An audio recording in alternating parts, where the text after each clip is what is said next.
Hello,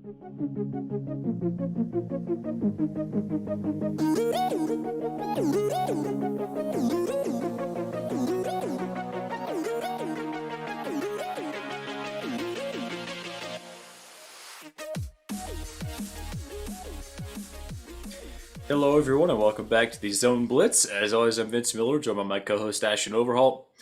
Ashton, it looked like it might be a slow week, but we have stuff going on. How are you doing?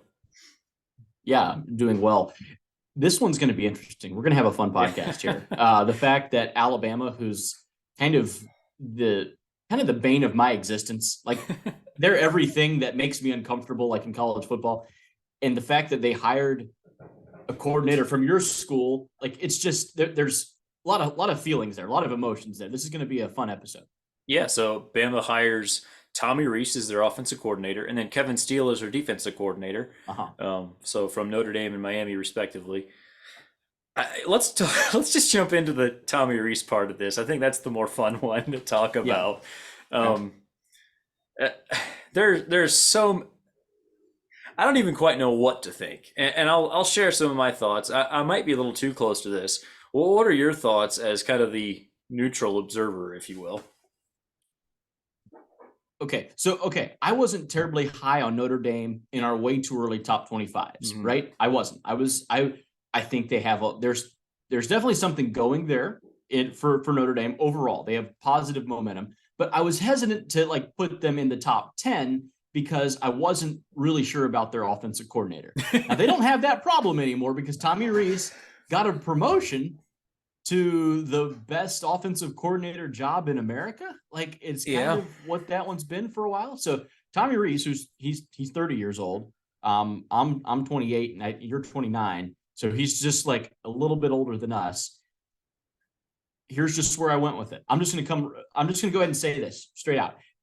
Do we expect a 30-year-old offensive coordinator with an unproven quarterback? Because he's going to be breaking in a brand new quarterback there at Alabama. And we expect them to win the toughest conference in all of football, like going against guys like Kirby and Brian Kelly. I have some reservations. I had reservations before. I still do. Like I really do. I think Notre Dame can upgrade. like I don't know what to say. Did he do you a favor? What's your opinion? What do you think? I'm not sure because obviously we've talked about it a lot on this podcast. Like for most of the season, I wanted him gone, and I had come around to being okay with him staying. He did land Kenny Minchie late in the cycle as a recruit. Landed Sam Hartman out of the portal. Yeah, so one of the biggest knocks on him was his recruiting, kind of over the years. He's been at Notre Dame for 6 years as a coach, and the last 3 as offensive coordinator, and so we've heard a lot about how he did get a lot out of Drew Pine, like who's not a very talented quarterback. He got a lot out of Drew Pine this year. Okay, but you also he's been the quarterback coach at Notre Dame for 6 years. Like he's the one that is responsible for the quarterback room. And so from the Bama perspective, I can see how maybe that's not as big of a problem just because like you have Nick Saban and you're always going to recruit well because you're Alabama. So I don't know. Like I think maybe he will. I think there's a chance he will be more successful and might be a better fit at Alabama than he was at Notre Dame. And I know that sounds weird because he played football at Notre Dame as a player, right? He was thoroughly average in my opinion. Like not the worst. And I saw someone frame it this way, like Alabama with. This is maybe unfair to say about Kevin Steele, but kind of looking at the two coordinator hires in tandem. They didn't make terrible hires, I don't think, but they could have probably done better. like you're Alabama, especially the Tommy Rees one. It feels like, and there was lots of talk. Like they wanted Jeff Lebby, yes, they wanted Joe Moorhead, the Akron head coach. They wanted the Washington offensive coordinator, whose name escapes me right now. I think that Tommy Rees was about number 5, like on their list. I'm a little confused why he wasn't more like number 10. Like it just feels like there was maybe some other options. Do you feel like, and this is obviously there's the Alabama side of this and there's the Notre Dame side of this. And there's talk that Joe Moorhead might actually be interested in leaving for Notre Dame's offensive coordinator job. Right. Do you feel like that is just like, are offensive coordinators less inclined to go coach for Nick Saban because they're worried about how much they will actually have control of the offense? No, no, Okay. I don't feel so. Okay, you look at his most recent stretch of OCs. I mean, you can go like all the way Yeah. back to like Kiffin, Sark, Bill O'Brien, who was kind of a failure there, got the coordinator job at New England, like the Yeah. Patriots. So like he gets an NFL OC job, which is, I mean, that's viewed as a probably a little bit of a step up. And that guy was a failure at, I mean, by most people's standards, did not do well. Not a failure, but objectively, right? Like there was, yeah, Alabama fans were frustrated with O'Brien, and kind of the same as Notre Dame fans were frustrated with Tommy Rees. I don't understand. I don't understand that. I don't understand either one of those hires. I don't understand O'Brien going to the Patriots. That one kind of blows my mind. And then Rees going to Bama. Okay.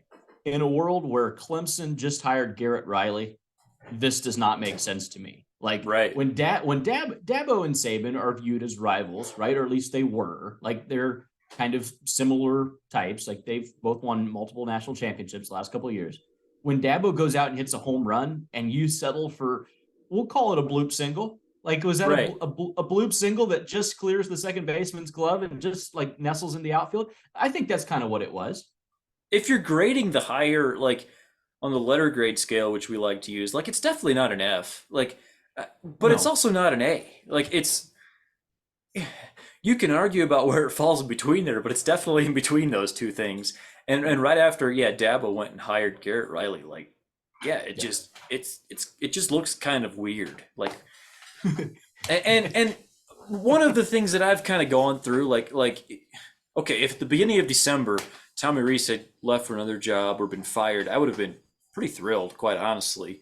Right. But then when Nick Saban, the best coach of all time, wants to hire your offensive coordinator away from you, it makes you wonder, like, what am I missing? Like, maybe I didn't appreciate this guy enough. Like, and I don't think he was terrible. I do think he had a few terrible games. Like the Stanford game, for example, was horrific. Marshall. If Yeah. if he has a Stanford level performance for Alabama next year, they're going to try to run him out of town after 1 year. I'm just like, if he thinks the fishbowl was bad at Notre Dame, it's going to be Right. worse at Alabama. Oh yeah. Yeah, right. With Alabama fans have been spoiled a little bit by Bryce Young and Tua and Mac Jones and Jalen Hurts. Like that's their last four quarterbacks there.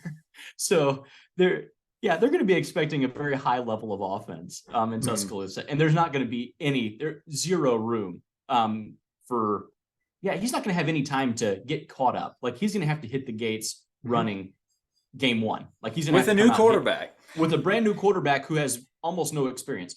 Now, is there any chance Sam Hartman follows him along?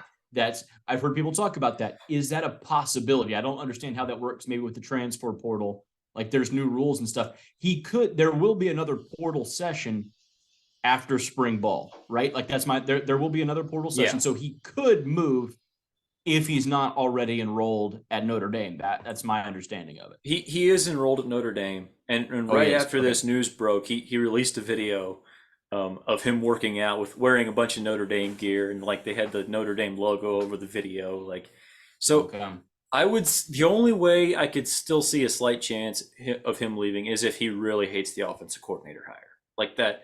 Right.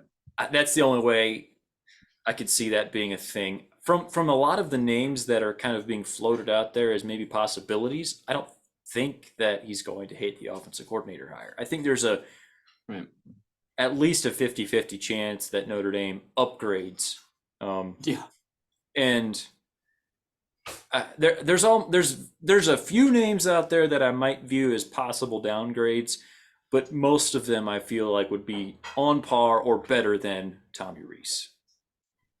Should we just go right on into the Notre Dame OC search? Sure. So just then, this is like within the last hour, but Byron Leftwich has reached out to Notre Dame just kind of in regards to like, hey, I don't have a job right now. Like, heard y'all need an offensive coordinator. that I think for me, that's an upgrade over Tommy Rees. Like that's Yeah. someone that you want there, like that level of experience. I think Hartman would absolutely stay if you could get someone like that.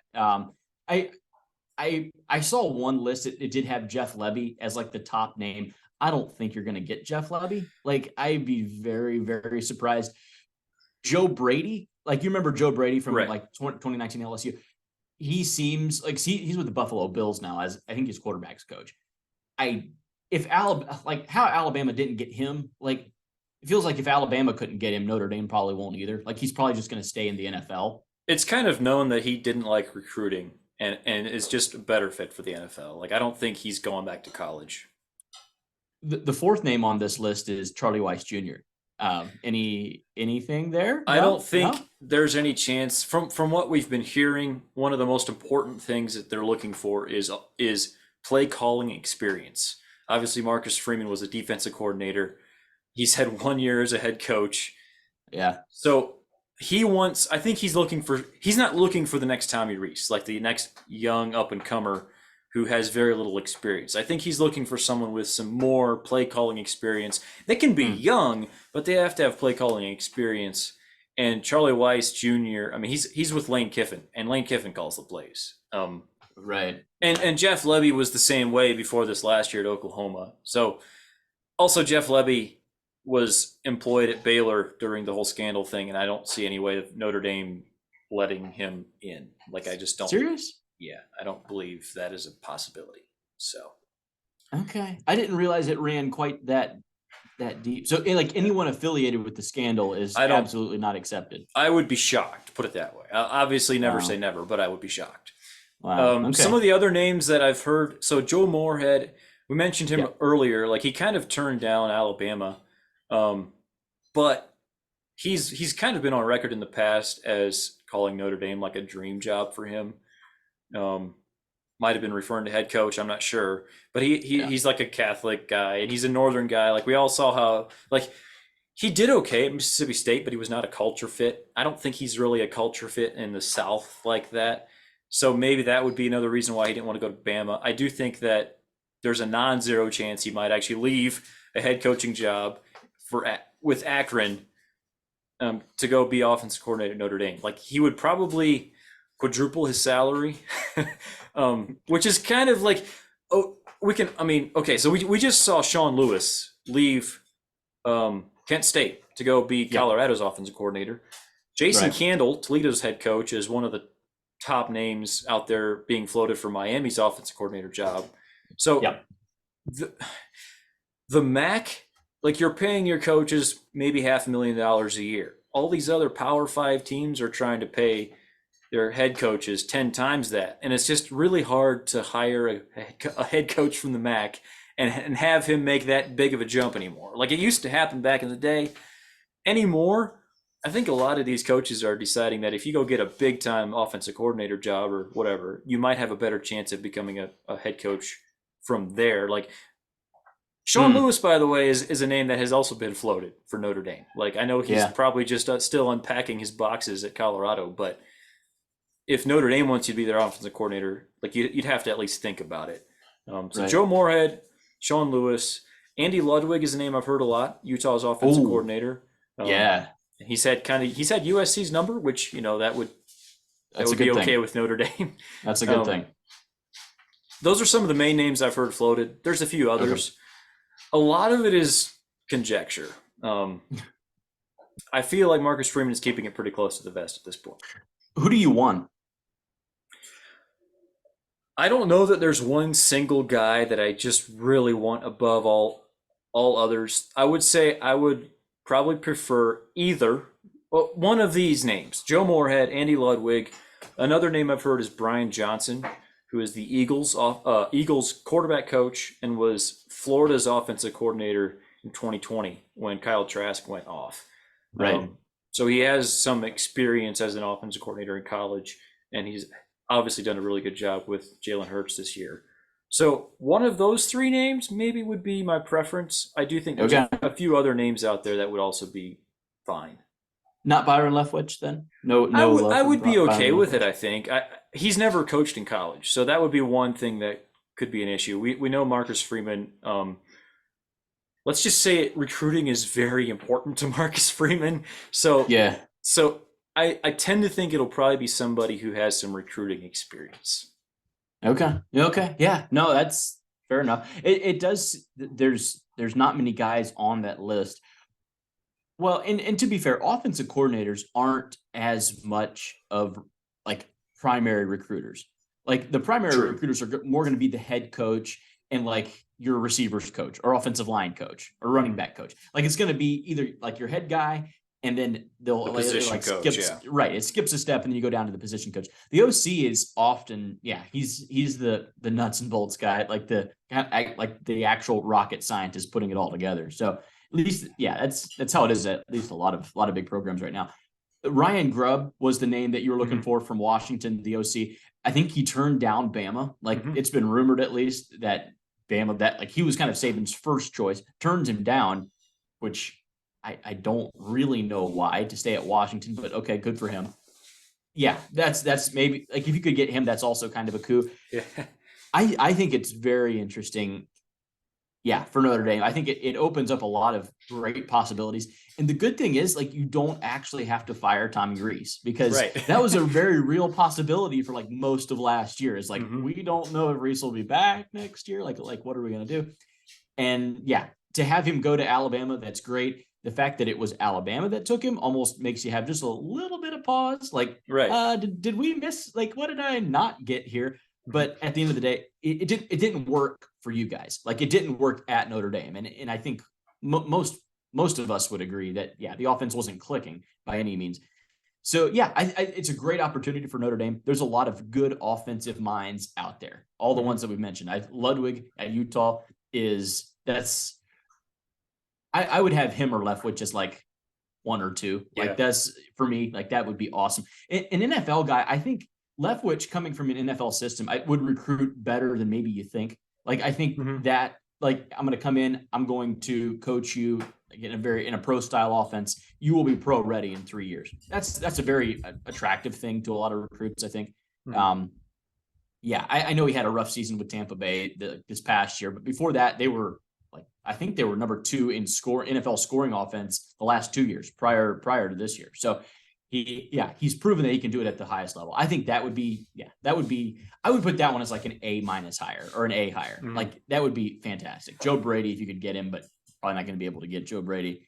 So yeah, no, interesting. I think, yeah, very intriguing. We didn't spend much time talking about Kevin Steele. Right. Do we have anything there? Like, it's kind of like, it was a good hire, but there was another one where there's better names out there. Yeah, I do think that one feels a little more safe to me than the Tommy Rees one. Like, sure, Steele has done pretty good work at a lot of places. Auburn, maybe most notably in recent history. I mean, he was just at Miami last year. Coached pretty well for Auburn, including against Alabama. If you check the 2019 LSU team that we always talk about maybe being the best college football team we've ever seen, like he almost beat them. Like he came as close as anybody that season. Held them to 10 points. Yeah, I feel like Steele is not like he's not like Jim Leonard. Like if Alabama had gone and gotten Jim Leonard, you'd be like, oh my word, that's insane. A+. Home run. Saban still got the fastball. This feels like at least a B+. Like this is a B+ hire, which is with Alabama's talent. Hey, they're probably going to be better than they were with Pete Golding as their defensive coordinator. Yeah. No, I agree. I have no problem with it there. On defense, it's a little easier to mask when you have talent. Like Kirby Smart has said recently, like, hey, if you recruit a bunch of fast, physical, athletic players on defense, it doesn't really matter how. I mean, coach them, but like you're going to have a good defense. Is pretty much like what he was saying. Like you can kind of get by with, an average defensive coordinator still be fine. So. Yeah, no, I agree. The fact that Jim Leonard's out there is wild to me. Like how that's not Alabama. Like make him tell you no. I don't understand that. it felt like Alabama settled. That was just the gut feeling right away. Is like, ooh, like it could have been better. It could have been better. Mhm. Yeah, there's a lot of good offensive minds out there. All the ones that we just mentioned. Dan Mullen still out there. He has an analyst job. I don't know if he'd ever be interested in something, but yeah, a lot of guys out there. Miami is now looking for an OC and a DC because Josh Gaddis, who remember when Josh Gaddis won the award, the Broyles Award for the top assistant in the country. That was a year ago. That was like just over a year ago, like 13 months ago. I don't even know what to say. He's bombed. Like he absolutely bombed at Miami. I don't have much else to say there. I don't know what his next job will be. That'll be interesting. And I don't know where Miami goes. Like it's one thing when you're Alabama to replace two coordinators and that's kind of because you're like they left for an NFL coordinator job. Like, whatever. That's not a huge loss. Miami, they lost coordinators because they sucked. Like that's just the truth of it. Like they lost coordinators because it was not going well for them on offense or defense. Yeah, I don't know. I don't know who they get there. The vibes are a little low right now in Miami. Mm-hmm. So Jim Leonard has actually been floated out there as a name for Miami. So like to me that would feel huge. I do think the bigger thing for Miami is they need to figure out the offensive coordinator job. There's been talk, well, really last year already when they hired Mario Cristobal. Yeah. There's been a lot of whispers that offensive coordinators do not want to coach under Mario Cristobal because he can't keep his fingers off the offense, and he kind of has that a little bit of an old school, almost like anti-explosive mentality. Like just he played offensive line, but it's what Kirby Smart has the same one. Kirby has the exact same mindset. Yes. Yeah, so he needs his Todd Monken that he can just give the keys to. Right. Yeah, no, fair. I think it's interesting that when Cristobal left Oregon and then like Lanning goes to Oregon, you see Oregon's recruiting does not fall off even a little bit. Like if anything, it picks up. And Oregon had a really good year last year. Like it was a seamless transition, and like the offense got drastically better. You saw that. And granted, you brought in Bo Nix, Kenny Dillingham. You brought in guys, but that's the point. Like that's what a good CEO is going to do is bring in guys that can do this. And it's like that's what we thought was going to happen at Miami. Remember their quarterback in Miami, Van Dyke. That was another guy just a year ago. Like he was a future NFL or first rounder. Like that was kind of the Heisman. He had Heisman odds, like good Heisman odds. And who knows what's going to happen there now. It's very interesting. I don't have any information on where Miami's going. Maybe you do. I don't. I think they're the opposite of what South Carolina is. Like South Carolina is going into the offseason full of optimism. They just beat Clemson. They beat Tennessee to knock those teams out of playoff contention. They sign a couple of 5-stars, or at least, one 5-star. Another, like a good class. And they have like a good class for 24. They have a lot of good vibes going into this next year. Miami is trailing the other way. Like those, they couldn't be headed in more opposite directions. Yeah. So we mentioned Todd Monken a little bit ago. Just as a Georgia fan, are you nervous at all? So he's interviewed for the Ravens and he's interviewed for the Buccaneers jobs. These are both offensive coordinator jobs. I think he's going to stay.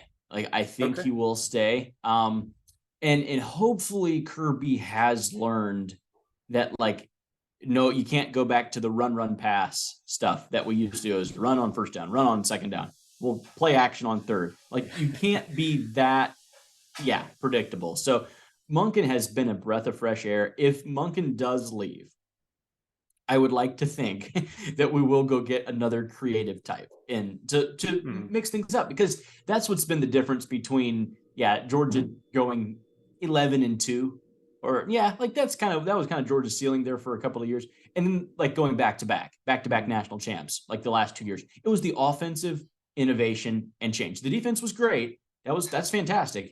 But it was the ability to score 65 in a national championship game. Like Georgia didn't have that before, and Todd Monken gave him that. I really hope he stays. He's already the highest paid coordinator in all of college football, but he deserves more. He deserves like however much it is, just give him more, like make him stay there. He's been that important. So I think he will. I really do think that he will stay. Mm-hmm. Okay. Any other thoughts on kind of coaching carousel before we move on here? No, I think it's it.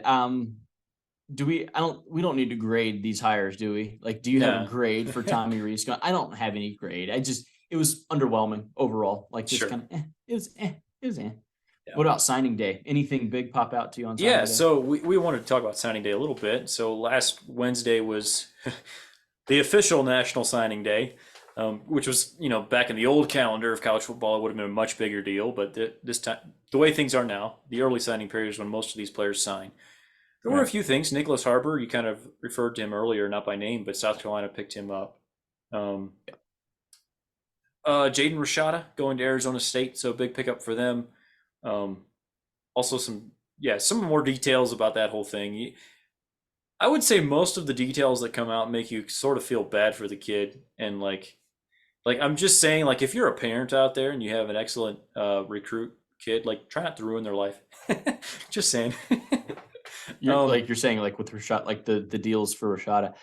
I saw some estimates that it was up closer to 14 million.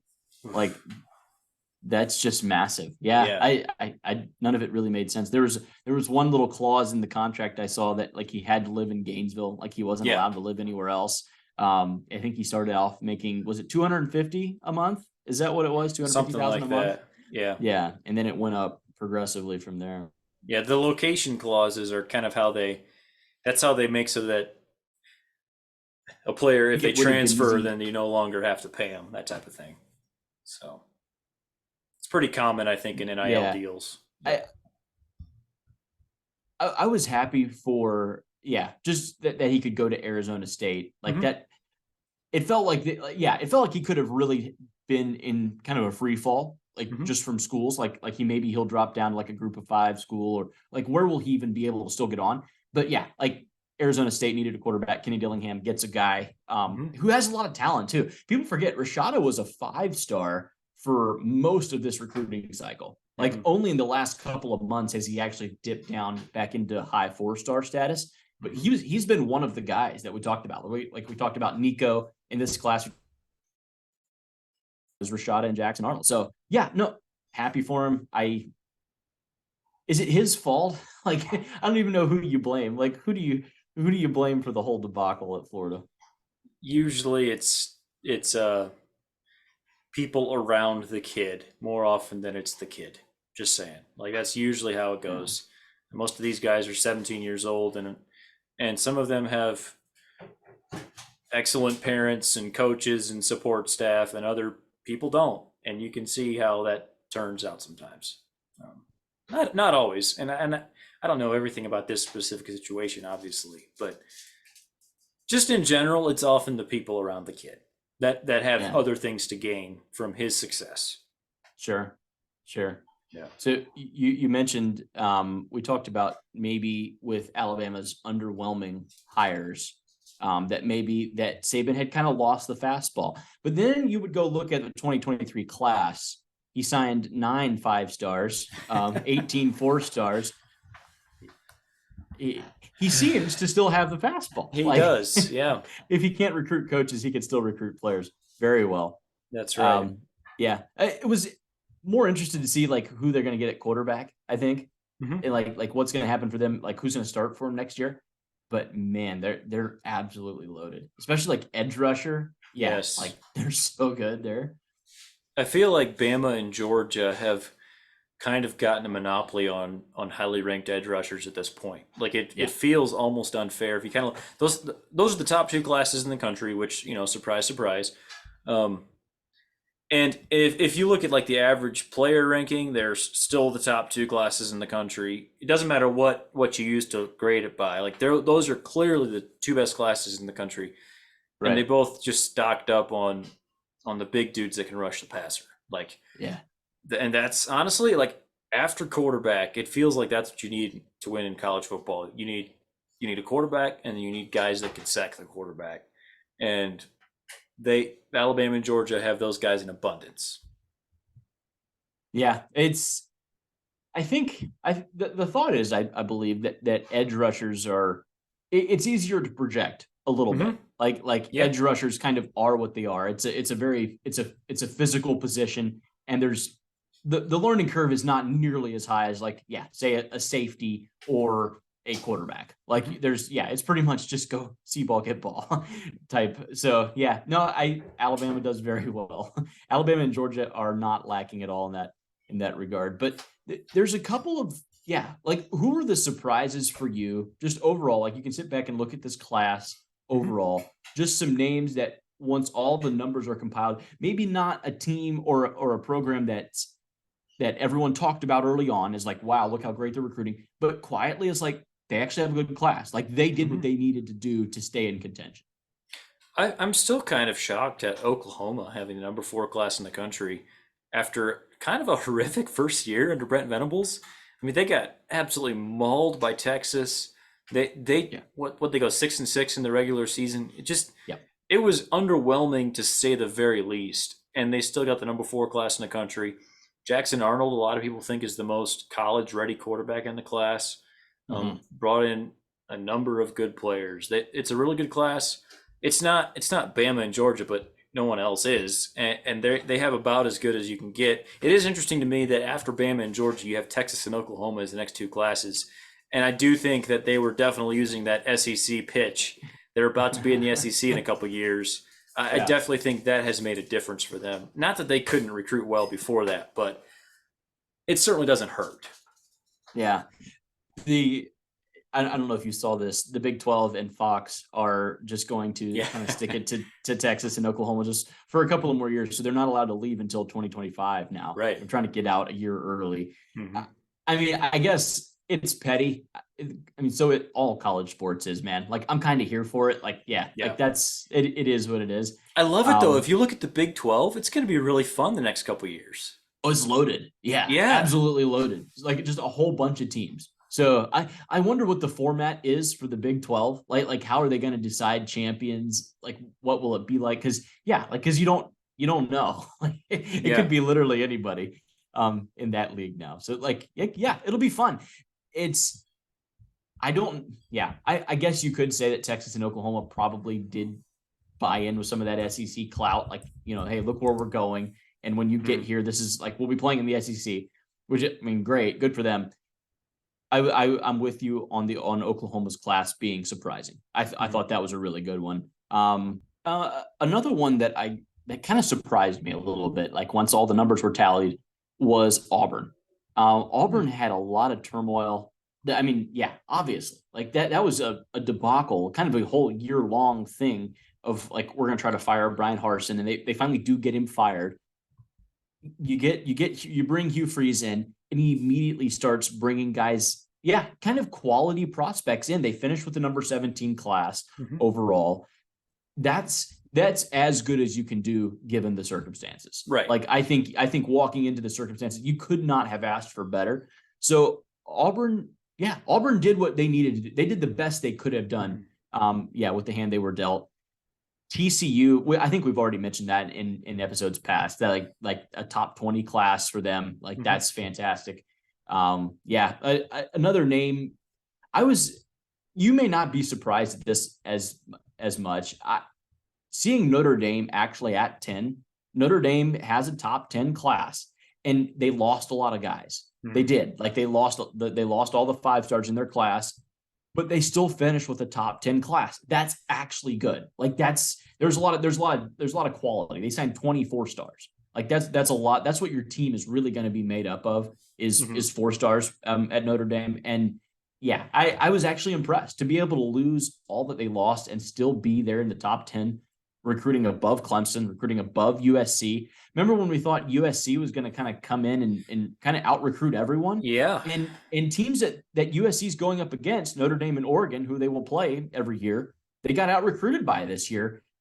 That was surprising. That was very interesting. I actually kind of liked what Notre Dame did in recruiting. Yeah, the Notre Dame class, to me, it was such a unique feeling because It's better than almost every single class that Brian Kelly ever brought in. So it's a success. Yeah, But it was also wildly disappointing in some ways. Like right. Notre Dame also almost had three of the top 14 players in the country, including maybe the best quarterback in the country. The best edge rusher, Keon Keeley, was committed for over a year. Peyton Bowen, the number two safety in the class, was committed for almost a year. Uh, it was so close to being not quite Bama and Georgia, but like the next best thing, like right next to that. And Right. to finish 10th is a little disappointing. Now, that said, like you're right, 24 stars and really very balanced. Like they have players at every position group. There's no like single position group where you're just like, man, they really struck out. Like they have legit players everywhere. This is not the type of class that really puts you over the edge for a title, but it's the type of class that builds your depth to the point where if you bring in some other guys that are real difference makers, then you can win a title.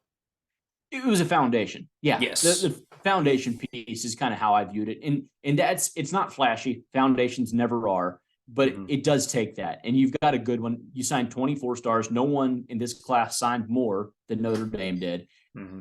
You'll look, I hate to look ahead too fast, but just kind of a quick glance ahead to the 24 class.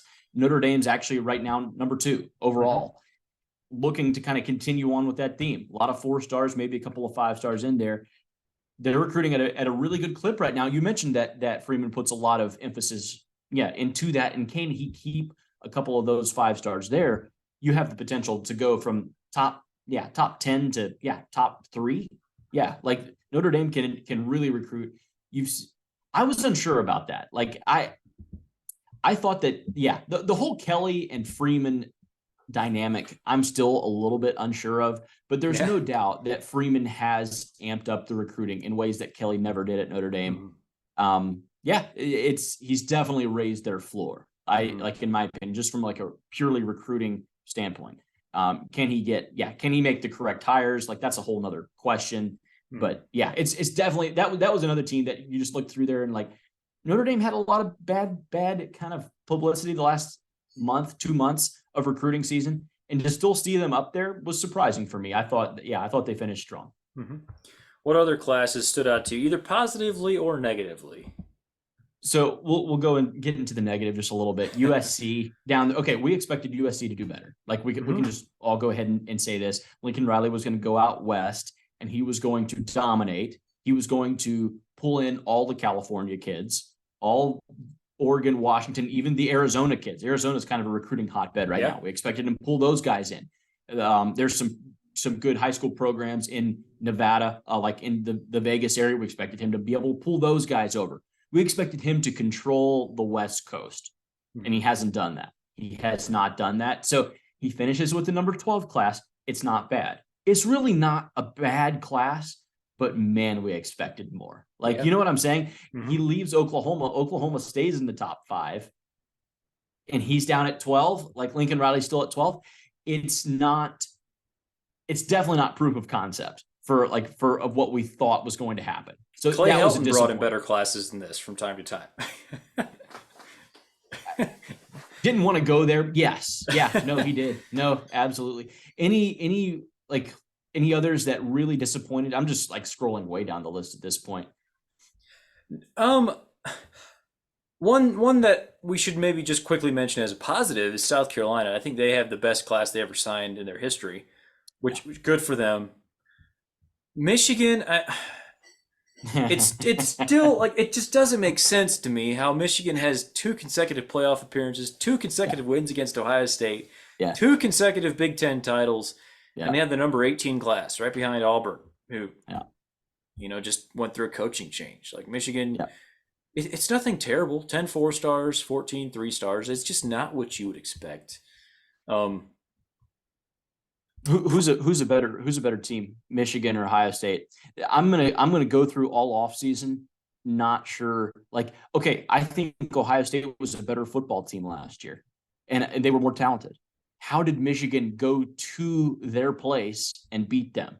Like, I don't know. It doesn't make sense to me. Is this a hardball thing? Because he's almost able to win me over to this philosophy. We're not going to sign a whole bunch of 5-stars. We're going to do things a little bit differently. We're going to look for value either in the portal or in some 3-4 stars. And we're gonna because there's no question that it's very difficult to go undefeated and win the Big Ten. That's very, very hard to do. It is, objectively. I don't even know what to say. Like they're really good. They're really good. The sum is greater than their parts. Like I guess that's the ultimate positive that you could say to a coach. Like he glues it all together, and they're great as a team. Fantastic. I still think the Ohio State game, it baffles me. That it doesn't make sense, and I'll be thinking about that a lot this offseason. Yeah, I know exactly what you mean. It just doesn't quite make sense. I was interested looking at kind of the conference by conference breakdown. So of the 5 power conferences, the ACC was 4th in 5 stars with 4 total commits. 2 to Miami, 1 to Clemson, 1 to Florida State. Those are the 5 stars. Can you guess which conference of the Power 5 conferences ended 5th? It was the Big Ten, and they had 1. The Big Ten with 1. How does that happen? Yeah. I don't. They had the Big Ten had 2 playoff teams this past year. Yeah, 2 of them. Yeah, no, I know, it's very surprising. Ohio State finishes 5th overall. They had the 1 5-star. By the way, the 1 5-star was Brandon Innes, who's a good receiver, but he's the number 35 player in the country, which is like just barely a 5-star, like just borderline. I don't know. Continue your thought. I just thought that was kind of weird. No, I don't have anything. Yeah, other than that, I really don't. Penn State, you always expect to see pull in a couple of 5-stars, and Michigan will too. By the way, we're acting as if Michigan does. I mean, JJ McCarthy was a high 5-star, the quarterback for Michigan. Penn State pulled in a couple of 5-stars just this past year. Ohio State's loaded with 5-stars all the time. This year they happened to only sign 1. I think it's more of an anomaly. I really do. I think you kind of take that stat and kind of throw it out, because I think Ohio State, Michigan, Penn State, they're going to recruit well. Like they're not going to stop recruiting. You look at players for next year. Ohio State's already favored for a number of the top players in the country. Michigan's a player like in some guys' recruitment, kind of fairly, like he's trimming down schools already, and Michigan's already kind of still made it into some of the last ones. I think they'll get some. I do think it's an anomaly. I think Michigan at 18 is kind of, I think they'll recruit better next year. Like, I'll just say that. I think Michigan will recruit better next year. Maybe even Penn State too. I don't know. It's weird because it doesn't really make sense from a like how they only have 1 5-star. It's a conference. Iowa actually had a 5-star for a while. Like that would have doubled their output until he flipped to Alabama. No, do you disagree at all, or like can we just agree that that's kind of just a one-off? Yeah, probably. I do think that generally speaking, most of the 5-stars, and this kind of just follows population trends in the country. Like most of the 5-stars are not in the North. Quite frankly, they're not, and so it's going to be a little more difficult maybe for the Big Ten schools to get those. But yeah, I mean, I'm not super worried about it. And the Big Ten is about to add USC and UCLA, so yeah. I think that'll open up California maybe to some of the other Big Ten schools as well, because hey, yeah, you can play, you can play, your family can see you play a conference game in LA, when obviously that sounds ridiculous. If you're going to Ohio State, like your family's going to have to buy some serious plane tickets. Now, you can just go see them play a conference game in LA. To the point about Michigan, like they are right now, like again, looking ahead into next year, the 24 class, but Jaden Davis, he's the top 20 recruit overall, 5-star quarterback. And he's, I think, the number 3 quarterback overall. So he's looks like a Michigan almost lock at this point. Like Michigan's going to be fine. I think, especially at quarterback, because of what Harbaugh has done at quarterback developing. I mean, all the way back to when he played.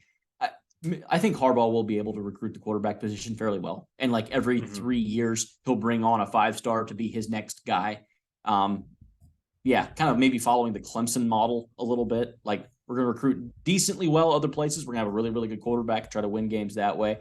Yeah, I don't know. There's a lot of different models you can look at. Ohio State is also going to recruit well. I think it's a one-off. There's nothing going to Georgia, Alabama still are the unquestioned standard though in recruiting. I think this class solidified that. And the SEC as a whole recruited very, very well. Like overall, top to bottom. Like if you were, like Kentucky had, I think they were in the 30s in their classes overall, and it felt like they dropped. Like they actually had a decent class. It wasn't a terrible class, but they lost ground in the SEC East because Tennessee and South Carolina and Florida and Georgia are recruiting in the top 15, So like you got to keep up with those guys. Absolutely. Any other recruiting thoughts before we move on here? No, I think that's it for me. So much of this stuff's early anymore. I growing up, February, the first little bit of February, first week of February was always that was signing. That was what recruiting was, man. Like that was like a national holiday, National Signing Day. It was awesome. And now it's scattered out more, a lot more early commits. Like you can look into like the 2025 class even 2 years from now, and like there's guys there that are already starting to commit. So it's a longer game. And it happens over a much kind of sprinkled in along the recruiting. Sure. All right. One other thing that we did not mention with the kind of the coaching stuff. So there's been a lot of speculation about Brian Ferentz, Kirk Ferentz's son, who's the offense coordinator for Iowa. But what might his future be? And Kirk Ferentz did come out and say that they don't expect any changes to the coaching staff. So he will still be their offensive coordinator next year. Here's a fun stat for you, Ashton. I heard this recently, and I just kind of tucked it in my back pocket. Just thought that's a little interesting. All right. Which group of players scored more touchdowns for Iowa last year? Their defense or their wide receivers? The correct answer is their defense. Yeah. This is an actual Big Ten team that was not terrible at football because their defense was insane.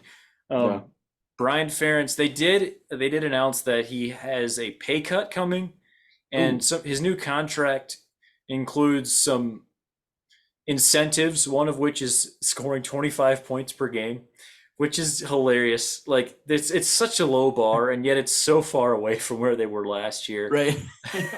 Last year, their offense, I think, was just under 15. Their team was a little over 17 because of the defense scoring, but 25. Yeah, I guess like with Cade McNamara, they're like if they score 25 points a game next year, they might win the Big Ten West. They have a very good shot. If they score 25 points a game, Iowa has a really good shot. I don't have much here. We've made enough fun of the Ferentzes and Iowa's offense overall. We've made a lot of fun of. We've had our share. How you can sit down as a head coach and say like, yes, I want another year of that. Like that offense we had, sign me up for one more of those. I'm not going to be able to understand that one. That one's baffling. You have so many good offensive minds out there that we covered at the beginning of this podcast that Iowa could afford. Iowa is you go watch like one of their games on TV. That place, like they really, it's not Illinois where no one shows up to games. These people really care in Iowa. And like the money, there's money that goes with that. They have money to go out and get a top name at OC. They do. I don't get it. I would be really upset if I was an Iowa fan. I would be really mad. I mean, I understand why you don't want to fire your son. Obviously. No. But we don't have to fire him. Like we can just demote him though. So sure, he can be a quarterback coach. Well, let's go like tight ends coach, offensive line coach. That's where his history is, I believe. But if you're Kirk Ferentz, why are you not calling every single head coach in the NFL and just be like, hey, could you please offer my son your offensive line coach job? Like, I know you guys have an opening. He's done good work with the offensive line before. We're Iowa. We pump out offensive linemen. Right. It would make Thanksgiving dinner like not all that awkward. But obviously you can't really fire your son. But yeah, you could demote him or something. Like there's got to be there's got to be something. If you're the AD, why don't you just fire him? Like, I don't know. No, they couldn't. Like, I think you'd have to fire them both. Like, I think that's kind of the deal. I don't have much there either. It's something that makes me it's very frustrating to watch. On the other hand, we may have another game next year. I talked about the South Dakota State Iowa game from this past year, right? Yeah. The score was 7-3. There was not a touchdown scored. Iowa scored their 7 from a touchdown and 2 field goals. A field goal and 2 safeties. There we go. Yeah. A field goal and 2 safeties. That's how they got 7 the hard way. Yeah. Let's have more of that. Like maybe we can get a game. I would say Iowa, Wisconsin, but yeah, like Wisconsin's not going to be that way anymore. They're going to be trying to score points. So like, yeah, maybe Illinois. Like now with Bielema, like we can settle into like a good field position, like a punter, like a punt off. You know, like we're going to have better field position. So yeah, I think it's interesting. I would be absolutely livid as an Iowa fan. I would be so upset. Like how did the results not matter here? What if you were a defensive player on the team? Like we go out there and we stop the other team almost every time. Like we are one of the best defenses in the country. And then we get the ball back for the offense and they go backward. like that is the Iowa experience. I'm sorry, they don't go backward because they run the ball, so they're going to get 2 yards on first down. Right. And 2 yards on second down, and then they're going to throw an incomplete pass on third down. That's pretty much the Iowa football experience. So you're saying you feel sorry for Jack Campbell? Like, is that kind of what you said? Like how could you not? At least a little bit, right? Yeah.